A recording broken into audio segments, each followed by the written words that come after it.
The world was normal. Until it wasn't. It began with a faint hum in the clouds. Not thunder, not wind, something else. People looked up, squinting at the midday sky. There was a shimmer, a ripple like heat over asphalt, and then light split the clouds open like torn fabric. The thing that came through was not small. It was a vessel, sleek, metallic, blacker than space itself. No markings, no windows.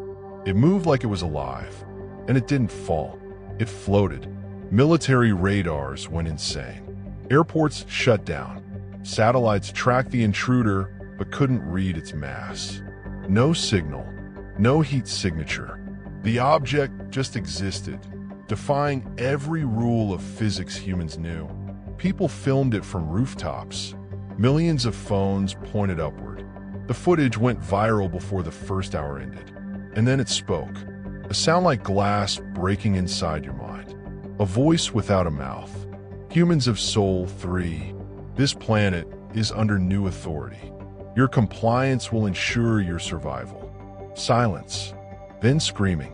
The governments tried to respond. Jets scrambled toward the craft. But before they could fire, the vessel emitted a pulse. Invisible. Instant. Every plane in the sky stalled mid-flight and fell. Thousands of people died in seconds. The message was clear. They didn't come here to negotiate. They came here to rule. Down on the ground, in a small coastal town, a fisherman named Daniel Hayes watched the black craft hovering. He wasn't afraid. Not exactly. He just felt insulted. They had come without asking, without respect, without fear of the people who lived here. And in that moment, somewhere deep inside humanity, something old and dangerous woke up. This was not going to end the way the aliens thought. The alien vessel didn't move for hours, just hovered, watching, waiting. All over the world, panic mixed with anger.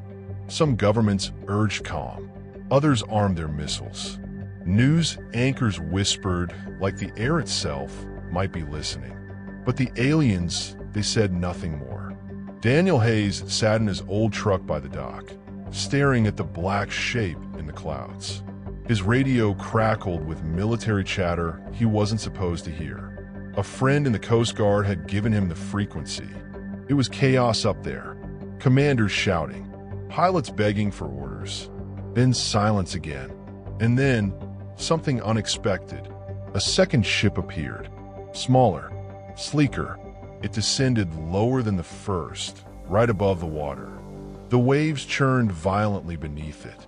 And that's when Daniel noticed the big one in the clouds didn't move, but this smaller one was scanning. A blue beam swept across the harbor, touching boats, nets, even the gulls in the air. Every living thing it touched froze. Literally, mid-flight, mid-step, like time itself had stopped. Daniel's pulse thudded in his ears. The beam passed close to him. He felt the heat of it, but nothing happened. It moved on, ignoring him. He didn't know it then, but this was their first mistake. Half a mile inland, a National Guard squad took position with anti-air launchers. The lieutenant whispered orders, his hands shaking. On my mark, fire. The missile streaked toward the smaller craft, fast, deadly. But before it could hit, the alien ship turned. Not dodging, reacting faster than human reflex. The missile exploded harmlessly in the air. The retaliation was instant. A pulse of light erupted from the ship, disintegrating the entire squad in a fraction of a second. No bodies, no debris, just scorched dirt where they'd stood. The world saw the footage within minutes. Fear deepened. Resistance looked impossible. But Daniel? He just tightened his grip on the steering wheel. The way the smaller ship had scanned him, it hadn't understood him. It had passed him over like he didn't register as a threat. And if it didn't see him as dangerous, that meant he could get close. That meant he could fight back. Night fell, but the black alien craft didn't leave. Its massive shadow still swallowed the clouds. The smaller ship roamed the coastline, scanning, freezing, erasing. Town after town went silent. Daniel Hayes didn't sleep. He stayed in his truck, parked near the docks, eyes on the smaller craft. It moved with perfect precision. Too perfect, like it wasn't piloted at all, just following instructions from something bigger. By midnight, the streets were empty. The wind carried the smell of salt and burned metal. Daniel's radio crackled again, this time with a whisper. "You're still alive?" It was Mason. "Coast Guard." "Yeah," Daniel muttered. "Ship passed me twice. Didn't touch me." A pause. "Then you're our only shot. It's skipping you. Some kind of blind spot. If you can get close." Mason didn't finish the sentence. He didn't have to. Daniel looked to the harbor. The alien craft floated just a few hundred feet above the water now, close enough to hear the low, steady hum it gave off. His old fishing boat wasn't fast, wasn't quiet, but it had something the aliens didn't know about. Its hull was lined with lead from years of patchwork repairs. It blocked certain radio signals. Maybe, just maybe, it would block whatever the scanning beam used. Daniel started the engine. The sound was loud in the silence, but no alarm came. The alien craft kept scanning and kept missing him. He pushed the throttle forward. The boat cut through the black water, drawing closer. Close enough to see faint lines carved into the alien hull. Patterns that pulsed faintly like veins under skin. Then movement. A hatch slid open. Something crawled out. It wasn't tall, maybe 5 feet. Thin, jointed limbs. Skin like polished stone. No mouth. Just a single, glassy orb where a head should be. It moved with an insect's precision, gripping the edge of the craft and scanning the water. Daniel's hands tightened on the wheel. His heart hammered. He was close enough now to smell it, a strange metallic tang in the air. The alien turned its glassy head toward him. The scanning beam passed over his boat. Nothing happened, and that's when Daniel realized he wasn't invisible to them. They were ignoring him on purpose. The alien froze. That single, glassy orb locked on Daniel, reflecting the dull glow of his boat's running light. No mouth, no nose, no breath, just stillness. Daniel didn't move either.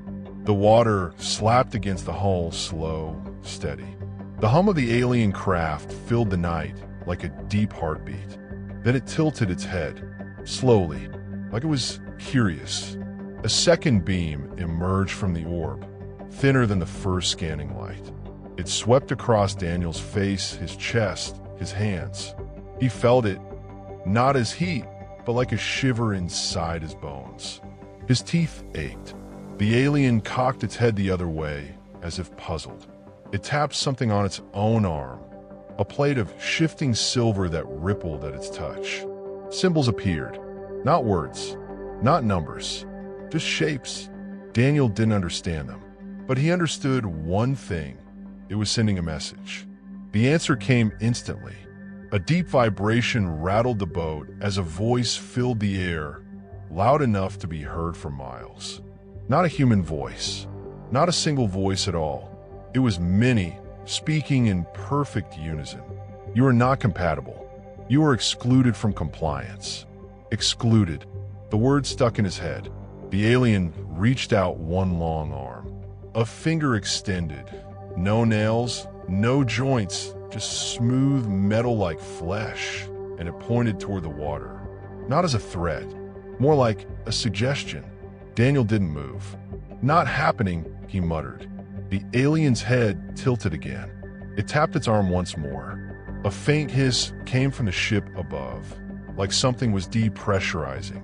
And then, without warning, the alien leapt, not toward him, but over him, landing on the pier behind.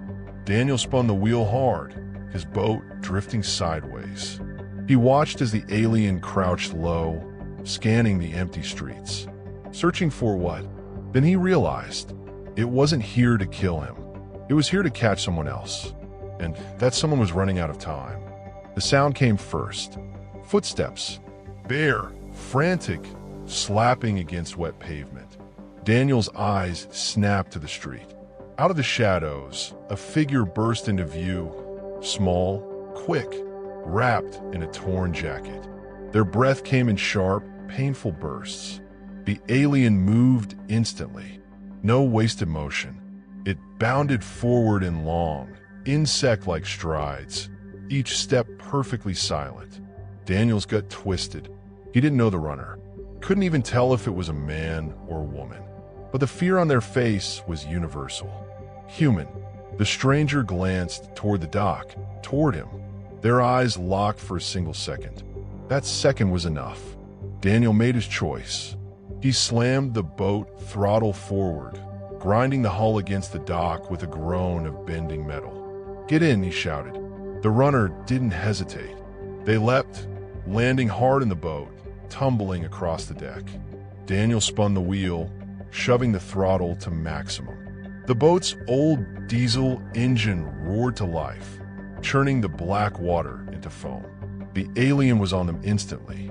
It landed on the dock's edge, reaching out one long arm. For a second, Daniel thought it would leap into the boat, but instead it stopped.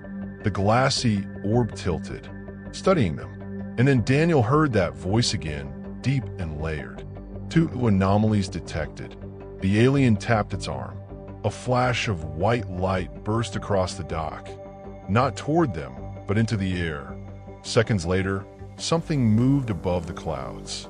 The massive mothership shifted for the first time in hours. Daniel's stomach sank. They had its attention now. The runner gasped between breaths. "They're tracking me." "What?" Daniel asked. The stranger's voice trembled. "Because I'm not supposed to exist." Daniel glanced over his shoulder at the alien, still standing perfectly still on the dock. No chase, no attack, just watching, waiting. Something told him this was no ordinary hunt. The boat sped through the cold water, leaving the dark docks behind. Daniel's passenger finally caught their breath. The moonlight revealed sharp features and eyes that flickered with a strange mix of fear and defiance. "I'm Ava," the runner said, voice low and steady despite the panic. "I'm a hybrid, part human, part alien." Daniel blinked. "Hybrid? What the hell does that mean?" Ava's eyes hardened. "The aliens aren't just here to conquer.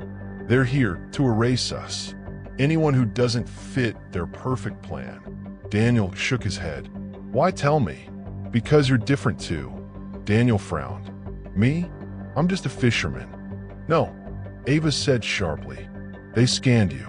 They excluded you because you don't follow their rules either. You're a variable, a threat to their order." Daniel looked at the night sky, where the massive black ship still loomed. "So what? We're both targets." Ava nodded. "And we have to fight back. Together." The radio crackled again, a voice breaking through the static. "Mason, you're not alone, Daniel. There are others. We're forming a resistance." Hope flickered in Daniel's chest. The aliens thought they were invincible. They were wrong. The days blurred into nights, and the world transformed into a battlefield. But deep underground, far from alien eyes, the resistance was born. Daniel and Ava met with Mason and a ragtag group of survivors, soldiers, scientists, hackers, people who refused to bow. They shared secrets stolen from fallen satellites and intercepted transmissions. The aliens were powerful, yes, but they relied on a network, a system that could be broken. Daniel listened as Ava explained her hybrid abilities, enhanced senses, a connection to the alien tech, and something more, something unpredictable. "We have a chance," she said, eyes blazing. "But we have to be smart. We fight with brains, not just guns." The resistance began training. They scavenged weapons, built devices to disrupt the alien signals, and crafted plans. Daniel, once a simple fisherman, found himself at the heart of a movement. One night, as the mothership shadow swallowed the city, Daniel stared up and whispered, You picked the wrong planet. The resistance struck first under the cover of darkness. Using hacked frequencies and makeshift EMP devices, they targeted the smaller alien ships patrolling the cities. The explosions were small but symbolic, sparks against the alien steel armor. The aliens responded with brutal force. Drones swarmed the streets. Skirmishes erupted everywhere. But the humans fought back harder. Daniel led a team to sabotage a key alien communications hub. Ava's hybrid abilities let her slip through sensors unnoticed, disabling critical systems. Each victory was a message. Humanity would not kneel. In the heart of the city, as fires burned and sirens wailed, Daniel felt something stir inside him. A fierce pride, a stubborn hope. The invaders might have advanced tech, but they underestimated one thing: human spirit. The aliens had technology. They had numbers. But humanity had something they didn't count on: relentless will. The resistance's strikes multiplied. Cities once silent now echoed with the clash of battle. Civilians armed themselves. Scientists repurposed alien tech. Soldiers learned to predict alien movements. Ava's hybrid nature became a key asset. She could interface with alien machines, turning their weapons against them. Daniel coordinated strikes, his leadership a beacon in the chaos. The mothership, once looming and untouchable, began to falter. Its systems blinked and failed under constant assault. Then came the day that no one believed possible. The mothership cracked. A massive explosion lit the sky, fragments raining down like deadly stars. Humanity had fought back, and for the first time, the invaders tasted fear. The sky burned orange, painting the battlefield in fire and smoke. The mothership was crippled, but not defeated. The alien commanders deployed their last desperate weapon, a wave of energy that could erase entire cities. Daniel stood with Ava and the resistance fighters, facing impossible odds. But they had learned something crucial. Courage isn't the absence of fear. It's standing tall despite it. With Ava's hybrid abilities syncing with human tech, they launched a counterattack. A pulse of pure energy, powered by will and unity, surged toward the alien ship. The wave hit with a thunderous roar. The mothership shuddered, then exploded in a cascade of light and debris. Silence followed. Humanity had won, but the cost was clear. Cities lay in ruins. Millions were lost, and the world was forever changed. Yet in the ashes, hope grew.